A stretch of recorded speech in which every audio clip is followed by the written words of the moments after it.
Atlanta United States Attorney's Office has filed a criminal complaint charging Eric Robert Rudolph with the Olympic bombing and with the double bombings at the Sandy Springs Professional Building and the Other Side Lounge in January and February of 1997. And our job will not be complete until Eric Rudolph is safely apprehended and justice is done in a court of law. The state police are going to work jointly with the Amherst PD and the FBI, using all our resources and all our manpower in any way that we can to try to resolve this and bring the perpetrator or perpetrators to justice. A sniper on the run, a suspected bomber still on the loose after 9 months. Will the FBI capture these fugitives? Ask former G-Man Buck Revell and get ready to talk back.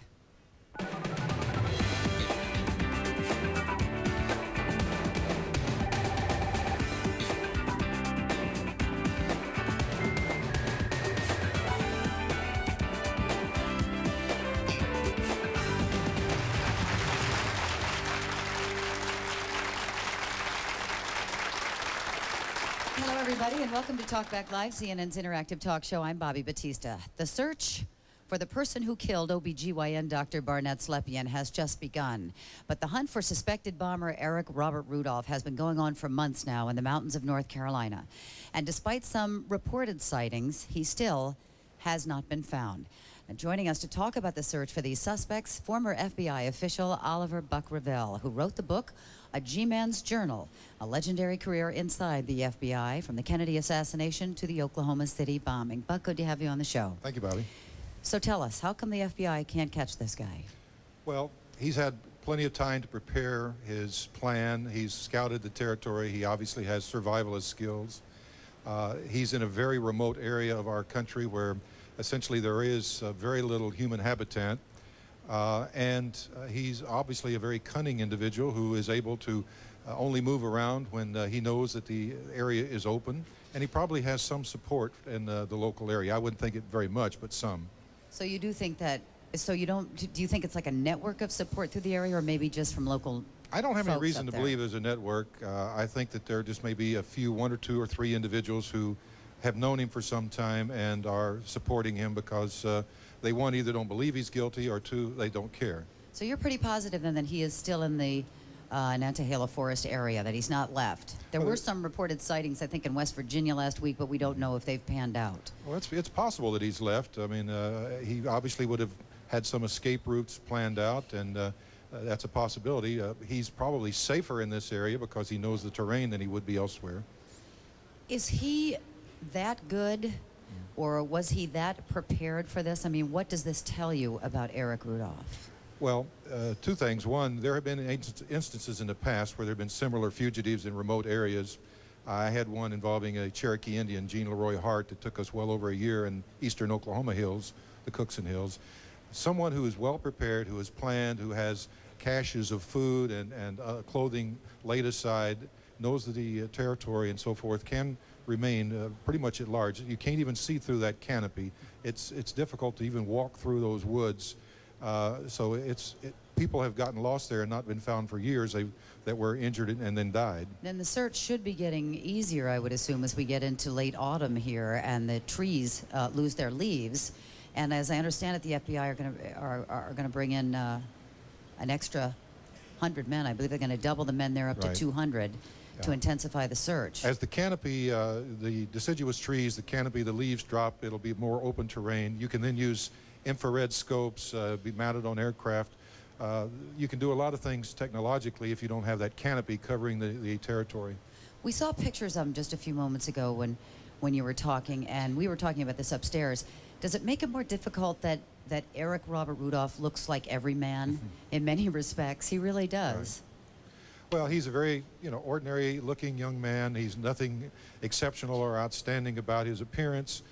He can either dress up or dress down and fit into most locations. So I think that that's certainly to his benefit. What kind of technology is the FBI using in this search? Well, I can't go into specific things, but infrared, night vision equipment, sound enhancing equipment, the types of things that are used in intelligence collection as well as manhunts. And it's a substantial array of technology that is being used and is available to them. Is it possible at all that he's dead? It is possible, and that's one of the concerns, is that if he had fallen into a crevice, down a cliff, that he might be in a location where his body would not be found for years. If you recall back, the aircraft hijacker, D.B. Cooper, his body has never been found, and yet there's a strong belief that he is dead. That was in the western United States. Let's talk about Bo Greitz for just a few moments, who was a member of the Special Forces, the Green Beret, who was caught, many people know him as, he doesn't like to be referred to as a white supremacist or connected with those organizations, but he does have some affiliation with them. And he was called in to track down Rudolph, I believe, in August. And it was pretty much considered a colossal failure by everyone. Why did they do that, number one? I'm not sure they called him in, or he sort of invited himself in. Whoever could come in that could persuade this young man to come in and to face justice and be able to defend himself in our system of justice, I think, unless they were a fugitive themselves, would be utilized, because the potential for further harm to other individuals, for him in his current situation, and for the agents and police officers and sheriff's deputies that are out there in very difficult and dangerous terrain. I guess the other question might be, why would Bo Greitz want to do this, considering he might be somewhat sympathetic to Eric Rudolph, and in which case the FBI might consider him more a part of the problem than the solution? I think Mr. Greitz, Colonel Greitz, is probably interested in the notoriety that his involvement in any sort of high-profile event would bring him. Well, he did create a media frenzy. We'll say Yes, that. yes. Does that help or hurt, a media frenzy? I don't think a media frenzy helps in this situation. I think the people in this area are very insular. They don't like outsiders coming in very much. They don't like all the hoopla, and it probably further caused them to think, well, I just like for all these folks to go away. We got to take a break, speaking of going away, and we'll continue here in just a moment. Coming up, has Eric Robert Rudolph outsmarted the FBI? When we come back, we will ask our next guest how Rudolph may be eluding the FBI and surviving in the mountains of North Carolina. Stay with us.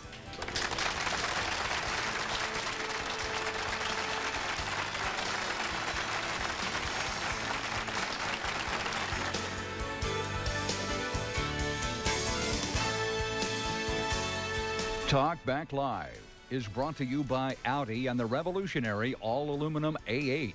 The future of the luxury car has arrived.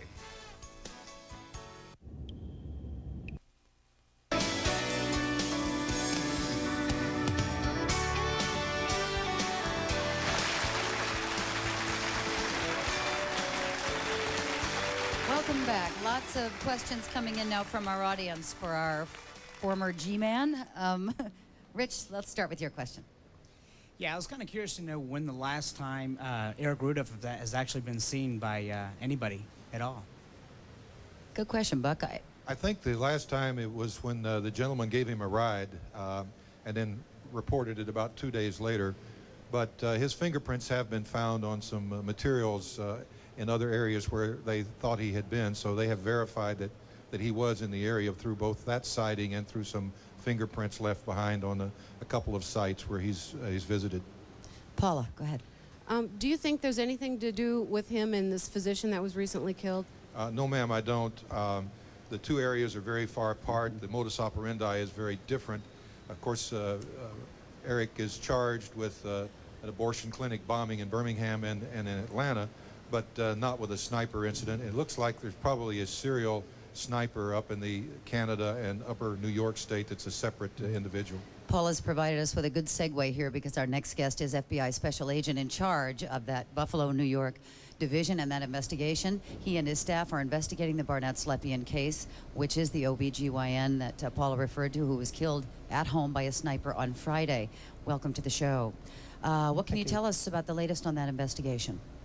Well, I don't think I can tell you anything that hasn't already been put out. We are continuing our investigation. We've got an awful lot of leads that we are covering, and there's still a lot of work to be done. We're hopeful that we'll be able to solve this case hopefully very soon. It seems to us, I think, that there's not much to go on in this case. How do you begin an investigation like this?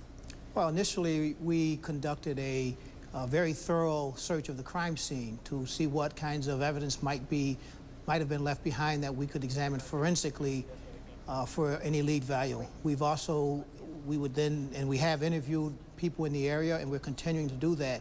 We've reached out to anyone who may have been around at that time who could have some information, no matter how insignificant, because it may very well play an important role in this entire puzzle. We have a question or a comment from Donna. I would just notice that there's been a lot of abortion bombings and doctors killed, and I think it's because the FBI and the police have not ever taken this as a serious threat, and then the people out there like the pro-life have just kind of run amok, and I don't think the FBI or anybody else has taken it seriously. Well, how serious do you take the anti-abortion movement? Well, I would respectfully disagree. We do take it seriously. It's something that the FBI and other law enforcement agencies have been looking at on an ongoing basis. The problem is if you have someone out there who wants to commit an act, no matter how vigilant law enforcement is, we cannot, it's impossible for us to cover every single thing. And the analogy I use is Presidents Reagan and Kennedy were both shot with Secret Service agents all around them. Not that they weren't doing their job, it's just that no matter how much we do, there's always an opportunity that someone might be able to commit an act like this. And by the way, when I referred to the anti-abortion movement, I meant the fringe element that is culpable for this type of thing. Who are you looking for? Do you know, is there a profile of this shooter that you've worked up in your investigation? That's part of what we're doing, is we're looking at trying to get a psychological profile of the individual or individuals who may be responsible for it. This is part of our investigation. It's my understanding that the Canadian authorities earlier on did have a profile done on their shootings, and that's something that we're also looking at and will factor in as we pursue our investigation. Do you think he's part of a group or a lone operator? Anything I say in that regard would really be speculation. I just don't know. You are working with a number of law enforcement agencies up there, as well as those in Canada. I'm curious about that. When you have that many law enforcement agencies working on one particular investigation, who's in charge? Well, actually, it's a joint effort. We have the Amherst Police Department, where the shooting occurred. They're the police department responsible for that municipality. It's a very professional, very talented police department. The New York State Police, again, excellent investigators, know their business very well. We're working jointly with those, and there are other agencies who are lending assistance. In terms of in charge, we, the FBI, have our own. We have a violation that we're investigating. Of course, Amherst and the state police are investigating the homicide. We're doing everything jointly. The decisions that are made on this case are made by a team of investigators from the departments that are involved, and we discussed everything, and we just put our heads together and talk strategy and what's the best way to go. So in terms of who's in charge, it is a joint collaborative effort. Bernie Tilbert, we thank you so much for joining us today on Talkback Live. We appreciate it. And coming up in a moment, how is Eric Robert Rudolph surviving? We will ask a man who has survived in the wilderness with no manufactured tools, not even a knife, for 10 years. He tells us how he did it when we come back. But first, we have to check on today's financial news with Rhonda Schaffler in New York.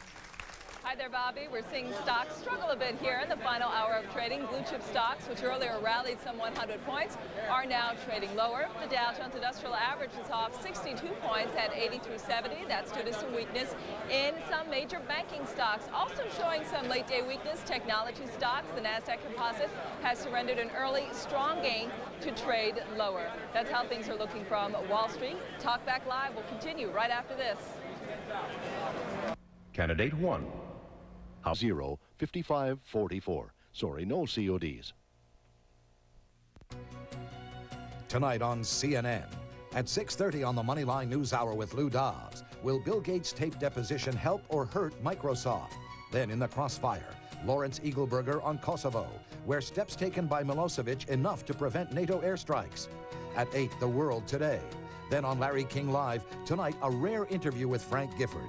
At 10, a portrait of an American hero, the John Glenn story, A Return to Space. That's all tonight on CNN. Since the bombings in Alabama and Georgia, the Southeast Bomb Task Force has interviewed thousands of witnesses and traced almost every component of the bombs. The task force is made up of the FBI, ATF, GBI, Alabama Bureau of Investigation, Birmingham Police Department, and the Justice Department.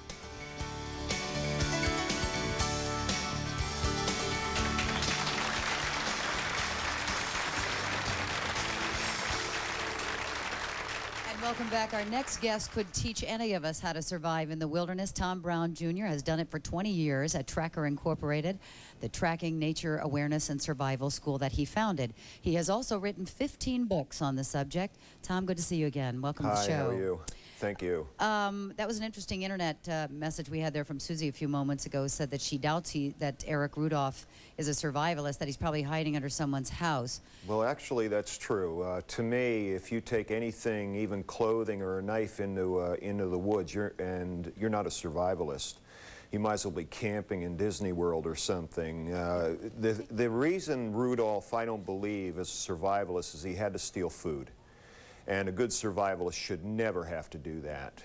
And that's what, to me, he's a little better than a Boy Scout, let's put it that way. Oh, you got a rough standard there, Tom. Oh, yeah. Okay. All right. Well, how is he managing to do it, then, from what you know of this case? Actually, it's quite easy. I have to agree with Buck, because the man's probably underground, either figuratively or literally. He's got to be hiding someplace, if, in fact, he is in the area, and that is quite easy to do. It's so easy to counter-track, it's so easy to throw off dogs, it's so easy to beat infrared, motion detectors, all of it. And if he's got any training at all, he's going to be able to elude, escape, evade forever if he wanted to. Is he getting help then, do you think? Possibly. Possibly. He knows somebody. He's going to come out sooner or later to get more food, or somebody's giving it to him, let's put it that way. But there's caves and stuff down there that he could have chosen a long time ago and had things stockpiled for just such an occasion. Buck, what would be the chances of him giving himself up at this point? Pretty nil, or? I think that's probably very unlikely. He's recently been charged with the Atlanta Olympic Park bombing and the other bombings here. These are very serious capital offenses. He's facing the death penalty. I suspect that he's in it for the long term and may never intend to give himself up. And, you know, hopefully he will be captured, but he might even choose not to be captured by the extreme means. Let's take an internet question on the screen. The person is wondering, I think, whether or not there's any evidence that Rudolph is still in the western North Carolina area. I don't know if either one of you can answer that. Well, I don't know the current state of the evidence. I'm not following the case on a daily basis, but I can say this, that the FBI and all the other agencies you mentioned would not be spending a lot of time and effort in this area if they didn't have a strong belief that he was still there. Well, let me ask Tom, why would you stay in a place where you know everybody's looking for you?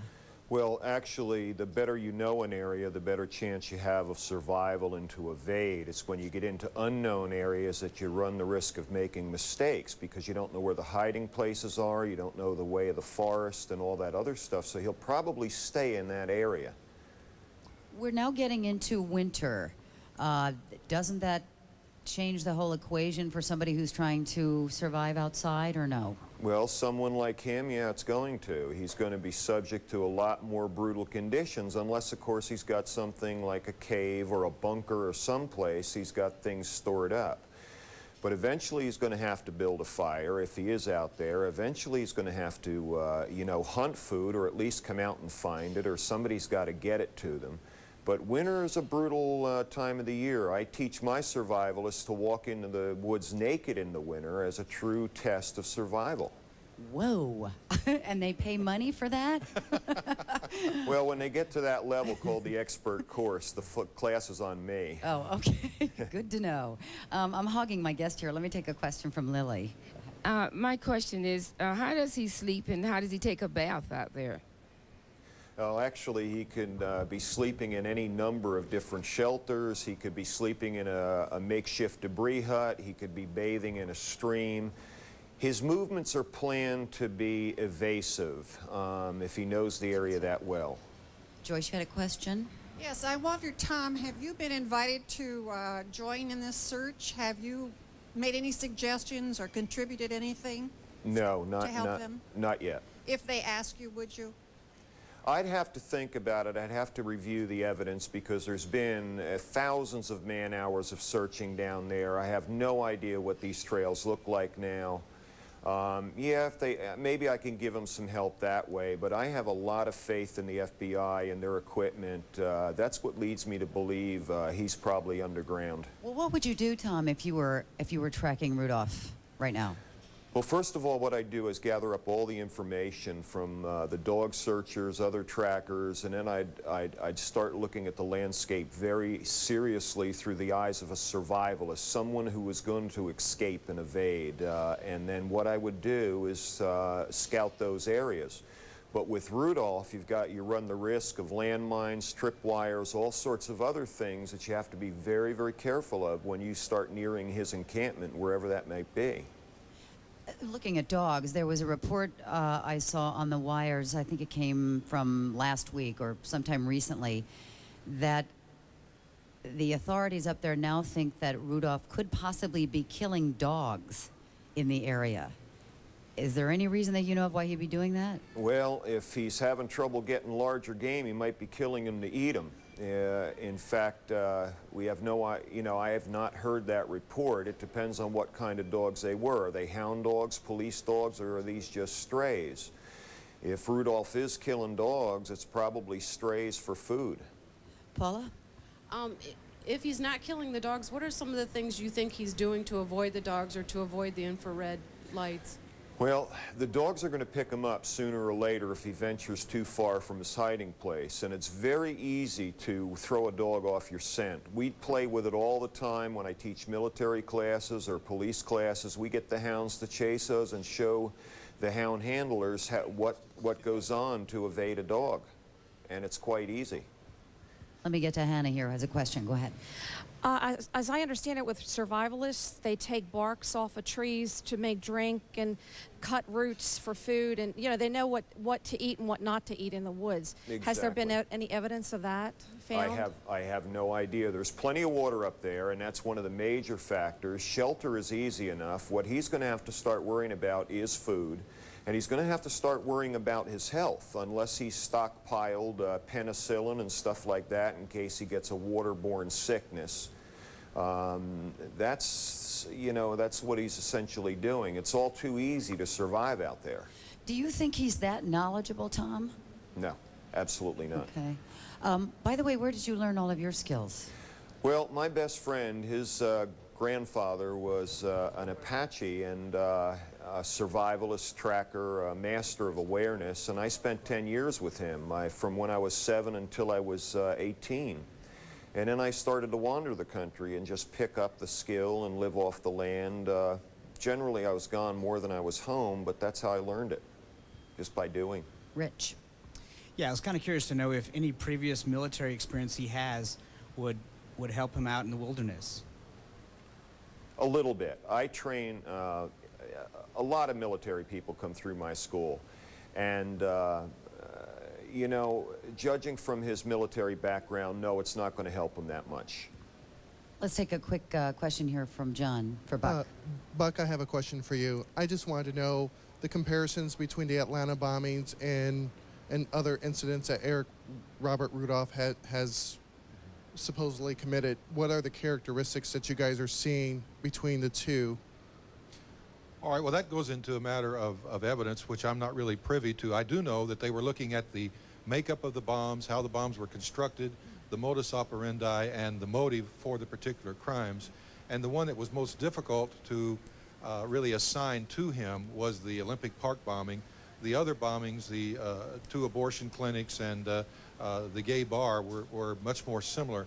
So I'm not sure of exactly what evidence they have to tie him, but I think it may have been some things they recovered in the search of his residence and his truck and other locations. And so I would just have to speculate that now that they have an indictment, they've made a conclusive finding that they were connected. We have to take a break at this time. When we come back, we'll talk about whether or not domestic violence is on the rise. And also, Tom Brown will take more of your questions on surviving in the wilderness. We'll be back.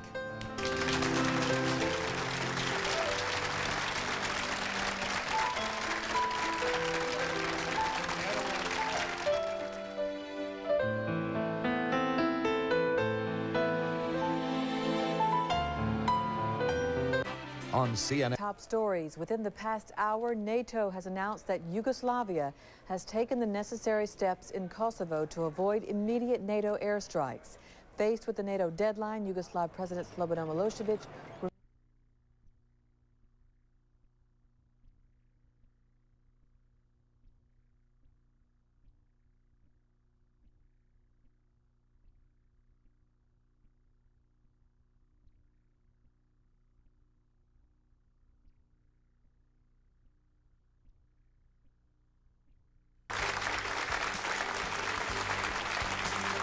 And welcome back, everybody. Let's take a phone call at this time from Norman in North Carolina, who's familiar with the territory, I think, where Eric Rudolph is supposedly hiding out. Norman, go ahead.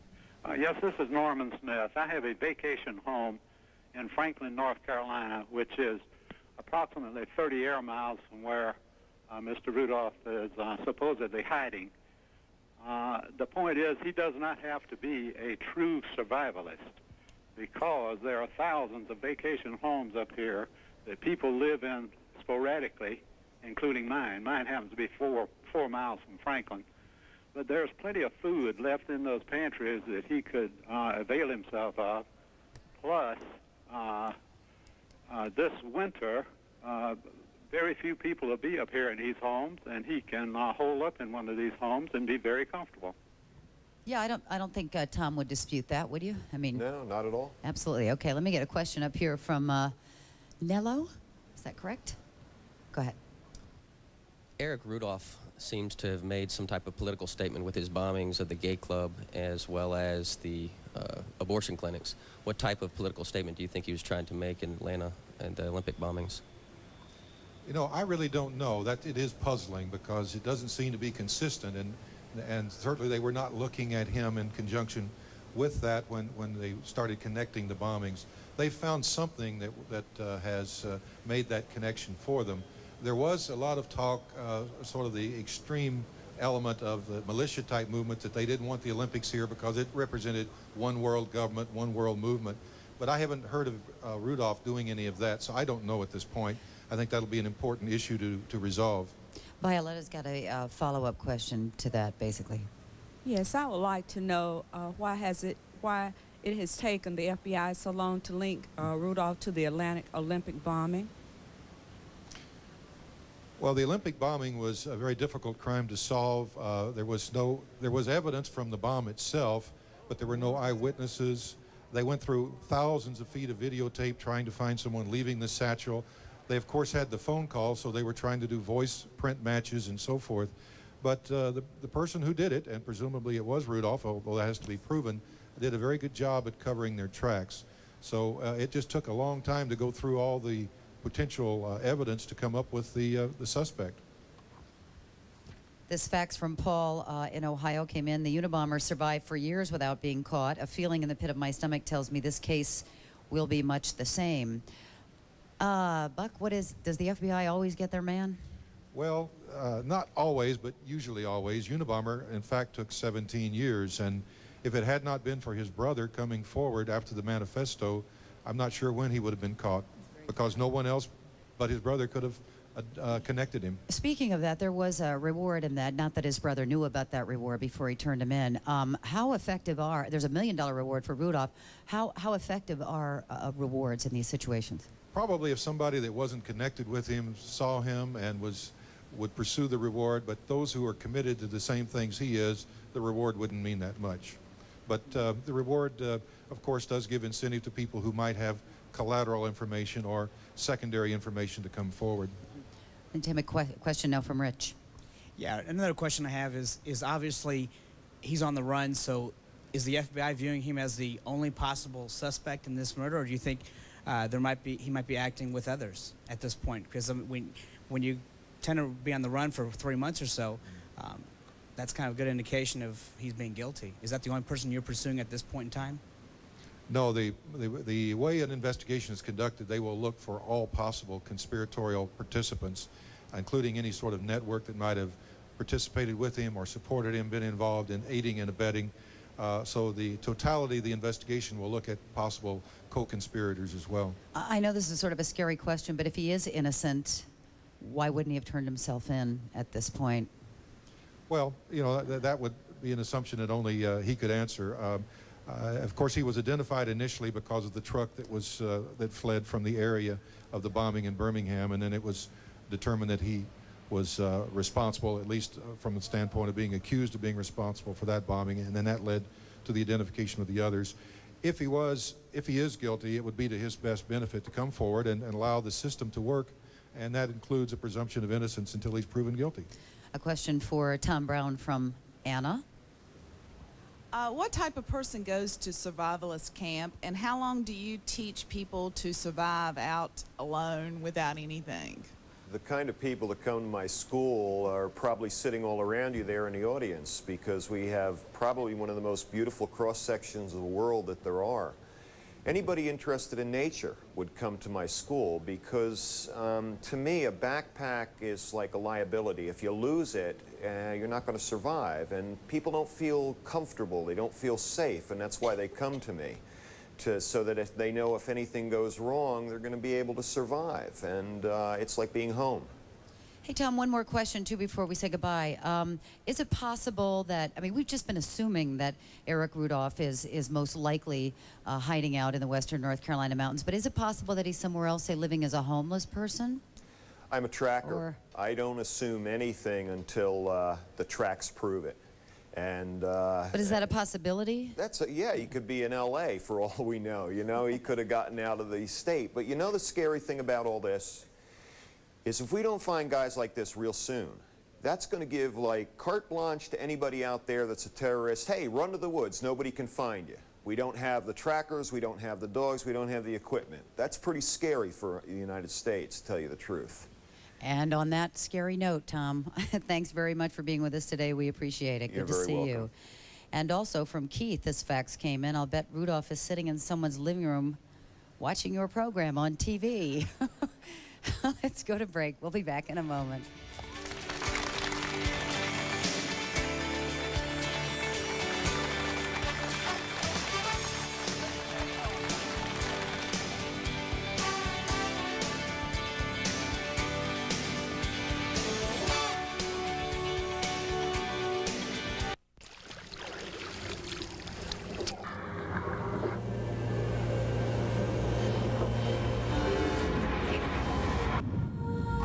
Imagine every word you've ever read, ever spoken, sent from one end of your world to the other flawlessly, all in the time it takes for a shooting star to light the sky.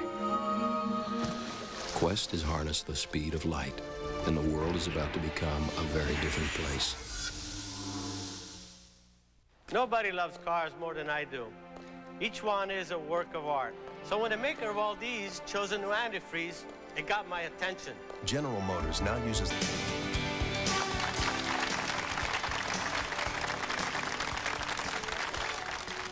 And welcome back to Talkback Live. Buck, let me ask you, because you do have a 30-year perspective on the FBI and the investigations it has conducted over the years. Whether you think this sort of anti-government or anti-abortion or eco-terrorism or whatever, more the domestic terrorism category, if that's on the rise in the United States? Well, back in the late 70s and early 80s, we had a high spike of domestic terrorism. We had still the Weather Underground. We had the FALN from the Puerto Rican movement. We had some militant black organizations. But in the late 80s and the early 90s, the terrorism really dropped down. We were successful in prosecuting most of the activists in these areas. And so in the early 90s, we had virtually zero terrorism in the United States. Then came the World Trade Center and the Oklahoma City bombing. And now we see, you know, the eco-terrorism. We see the what we call special interest terrorism, animal rights, and the anti-abortion extremists. That seems to be taking hold again. Well, how are they different? I mean, does the FBI have to adapt differently to fighting the SDS as opposed to, you know, the World Trade Center bombing, which involved outside influence as well? Yes, you've got to look at the motivation for the groups or the individuals that are actually activated by the groups, and some of them are motivated by religion, some by racial hatred, some by political agenda, and of course some by philosophical issues such as abortion or animal rights. So it really depends upon what is the cause and motivation of the particular group. But the main thing is it usually is an extremist element that spins off from a mainstream that has a legitimate cause. I'm just curious, though, is it becoming more than a fringe element? I mean, it seems like there's so many fringe factions at work now in the United States. How do you, well, I don't know, how do you prioritize? There's a question.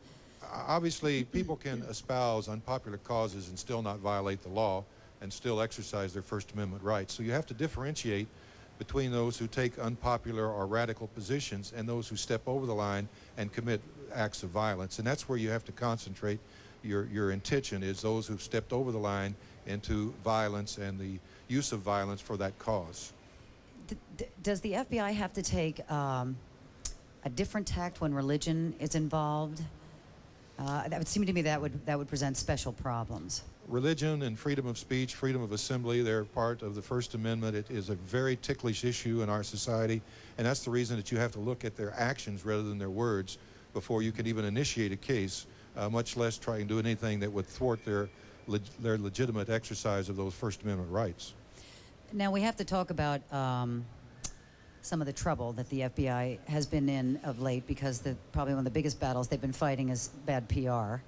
And, well, some, I guess, monumental screw-ups, we might say.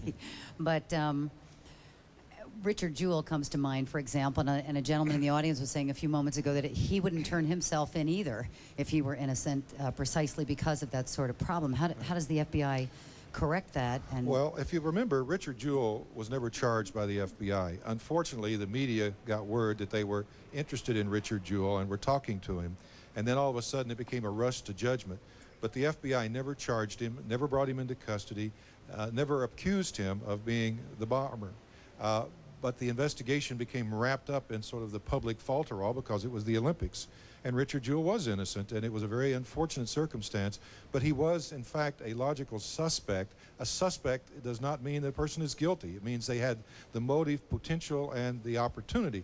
In his case, that was not true. it does tend, though, to ruin that person's life to some degree. And I know you're going to lay some of that in the lap of the media, which Well, I'm not saying isn't the case also. Well, let me say this, that I've talked to the agents that were in charge of that investigation.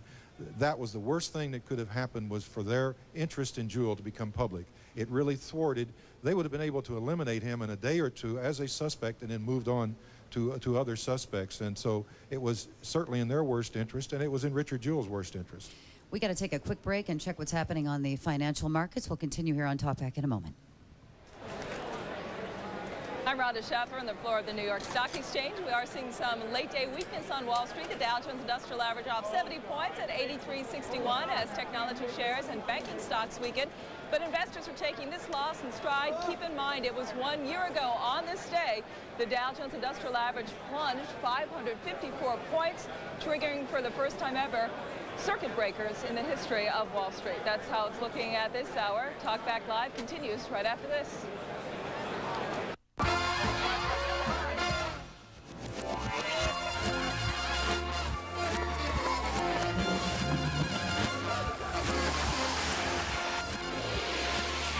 In the Olympic Park bombing, claimed her Fourth Amendment rights were intentionally violated.